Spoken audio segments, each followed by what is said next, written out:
मिथिला की सखियों के बीच में ठाकुर जी ने कहा हम हार गए। सखियों ने कहा तब ठीक है। होली का उत्सव बीत गया, चैत्र का महीना आ गया। रघुनाथ जी ने कहा अब विदा कर दो, 6 महीने होने जा रहे हैं। अयोध्या का राजकाज सब ठंडा पड़ा है, अब तो जाने को कोई उपाय बने। मिथिला की सखियों ने और मिथिला के पंडितों ने कहा देखो सरकार, ये आपका जन्म मास है और जन्म मास जो होता है वह व्यक्ति के लिए शुभ कार्यों के लिए बहुत उत्तम नहीं माना जाता, और आपका ये जन्म मास है, इसलिए इस जन्म मास में आपकी विदाई करें ये ठीक नहीं है। अब तो चैत्र बीत जाने लगा, ये बहाना करके रोक लिया। बैसाख का महीना आया, बोले अब विदाई कर दो। तो मिथिला की सखियों ने कहा सरकार केवल आपकी विदाई तो करनी नहीं है, किशोरी जी की भी विदाई करनी है, और किशोरी जी का जन्म मास बैसाख मास है, इसलिए इस मास में उनकी विदाई नहीं हो सकती, बैसाख में भी विदाई नहीं। जेठ का महीना आ गया, बोले अब विदाई कर दो। मिथिला की सखियों ने और मिथिला के पंडितों ने कहा वर भी जेठ और कन्या भी जेठ, और जेठ का महीना 3 जेठ हो जाए तो काम नहीं होता है, तो विदाई कर दो। जेठ का महीना भी बीत गया है?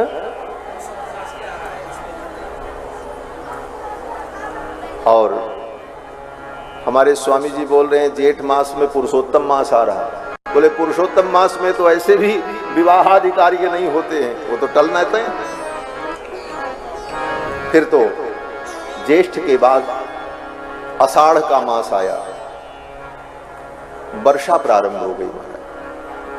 बादल गरजने लगे, चारों तरफ वर्षा ही वर्षा, पानी पानी। ठाकुर जी ने कहा अब विदा कर दो, अब तो विदाई हो जाए, कितने दिन हो गए। मिथिला की सखियों ने कहा बरसात में, वर्षा ऋतु में तो सन्यासी भी कहीं नहीं जाता है, एक जगह रह करके चातुर्मास से करता है, और आप गृहस्थ होकर के सपत्नी की इस वर्षा ऋतु में कहां जाओगे। चारों तरफ पानी पानी। और महाराज जनक ने जो सेतु बनाए थे वो सेतु भी वर्षा में बह गए, अब तो रास्ते भी बंद हैं, इसलिए अब वर्षा ऋतु में तो जाने लायक नहीं। आषाढ़ का महीना बीत गया, सावन का महीना आया, बोले अब विदाई कर दो। मिथिला की सखियों ने कहा सरकार अब तो बरसात और जबरदस्त हो गई, श्रावण के महीने में और भी वर्षा होती। मिथिला की सखियों ने कहा सरकार अब श्रावण का महीना आया है और वर्षा ऋतु है, इस ऋतु में विदा करना ठीक नहीं है, अब तो आप यहीं झूला का उत्सव करके तब जाना, अब तो झूला उत्सव करके जाना। और मिथिला की सखियों ने सुंदर स्वर्ण का हिडोल लगाया, स्वर्ण के हिडोल पर दिव्य दंपति प्रिया पीतम को विराजमान किया, और मिथिला की सखियां ठाकुर जी को झूला झूलाती हैं, हिडोल उत्सव किया। और झूला झूलाती हुई सखियां कहती हैं कि ये राजा अधिराज रघुनंदन और महारानी किशोरी के साथ झूला में बैठ करके झूल रहे हैं, कैसी सुंदर झांकी है। झूला का उत्सव कितना आनंदमय होता है, जो लोग वृंदावन और अयोध्या में झूला महोत्सव देखे होंगे उनको खूब अनुभव होगा। अब तो मिथिला की सखियों ने भगवान श्री सीतारामचंद्र जी को हिडोल में बैठाया और झूला उत्सव किया और गीत गाया। झूल कर जा रहे हो तो वादा करो, नाथ लगते ही सावन चले आओ। भगवान ने कहा हम वादा करते हैं। झूला महोत्सव में ऐसे ही आनंद का अनुभव आपको होता रहेगा। सखियों ने ठाकुर जी को झूला से नीचे उतारा। सावन का महीना बीत गया, भादों का महीना आ गया, बोले अब विदाई कर दो। मिथिला की सखियों ने कहा सरकार वर्षा बहुत प्रबल है और भादों के महीने में जाने लायक नहीं है, नदियों में उफान है, इसलिए अब 1 महीने और रुक जाओ, भादों के महीने में भी रोक लो। आश्विन मास आ गया, बोले अब विदाई कर दो। मिथिला की सखियों ने कहा सरकार अब तो पितृपक्ष आ गया है, पितृपक्ष में तो कोई मुहूर्त ही नहीं बनेगा, अब कैसे विदाई करें। पितृपक्ष में भी विदाई नहीं। शारदीय नवरात्रि आ गई, बोले अब विदाई कर दो। मिथिला की सखियों ने कहा नवरात्रि में तो दूसरे की कन्या को अपने घर में बुला करके पूजा की जाती है, कन्या पूजन होता है, और हम अपनी कन्या को ही विदा कर दें ऐसे अवसर पर, ये ठीक नहीं। अब तो नवरात्रि बीत जाए तब विदाई। आश्विन शुक्ल पक्ष भी बीत गया, कार्तिक का महीना आ गया, बोले अब विदाई हो जाए। मिथिला की सखियों ने कहा सरकार अब भैया दूज आने वाली है, और भैया दूज में बहन अपने भाई की पूजा करती है। अब किशोरी जी अयोध्या जाएंगी और इतने जल्दी लौट करके आएंगी, ये संभव नहीं, तो अब भैया दूज हो ही जाने दो, तब आप यहां से जाओ। भैया दूज भी हो गई, भ्रातृ द्वितीया भी हो गई। बोले अब तो विदाई कर दो, कार्तिक का महीना पूरा हो गया। मिथिला की सखियों ने कहा सरकार अब अगहन का महीना है और आपके विवाह की पहली वर्षगांठ आने वाली है, तो अब ऐसा करो कि आप मैरिज एनिवर्सरी यहीं मना करके आप जाओ। विवाह की पहली वर्षगांठ तो आप मिथिला में ही कर करके तब जाओ, और ये परम आनंद हम लोग अनुभव करें। और फिर विवाह की वर्षगांठ मनाई। मिथिला के भक्त कहते हैं ठाकुर जी तो ससुराल में ही रह गए, भक्तों ने उनको अवध बिहारी को मिथिला बिहारी बना करके कोहबर में ही रोक लिया। ये भाव जगत की लीला है। जैसे ब्रज के भक्त कहते हैं कि वृंदावनम परित्यज्य पादमेकम न गच्छति। भगवान वृंदावन छोड़ करके एक पांव बाहर नहीं गए। तो बाहर नहीं गए वृंदावन छोड़ करके, तो कंस को कैसे मारा, द्वारिका कैसे बसाई। तो भक्तजन कहते हैं देखो, एक रूप से भगवान वृंदावन में रहे और एक रूप से भगवान मथुरा आए और आगे की लीला की। ये समाधान श्री वल्लभाचार्य जी महाराज अपने ग्रंथ में करते हैं। तो मिथिला के भक्तों का भी यही भाव है कि एक रूप से भगवान अयोध्या पधारे विवाह के बाद, और एक रूप से ठाकुर जी मिथिला में ही रह गए।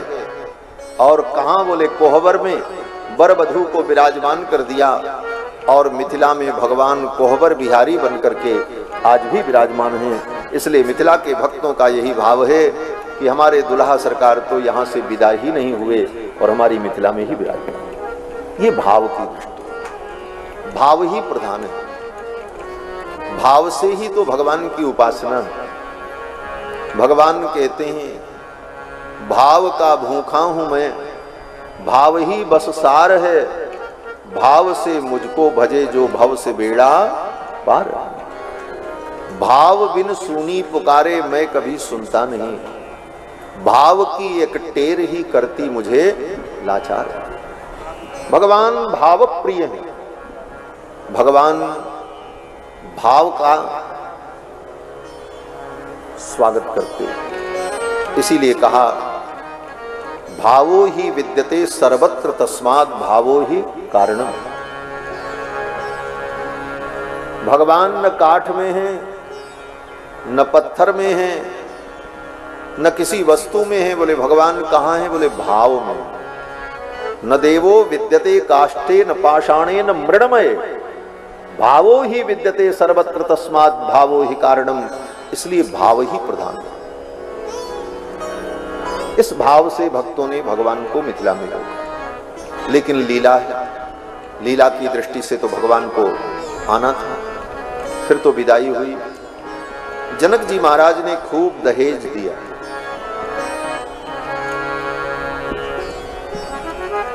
सोना चांदी, आभूषण, वस्त्र, दास दासी, सब कुछ जनक जी महाराज ने विदाई में भेंट में दिया।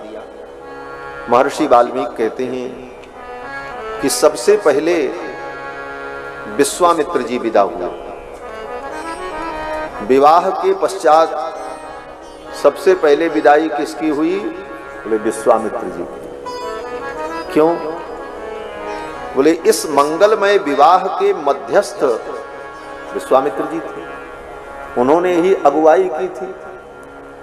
दो परिवार को जोड़ने के लिए जो बिचौलिया होता है, जो बीच का काम करता है इधर उधर का, दोनों को मिलाता है, उसकी बहुत बड़ी भूमिका होती है।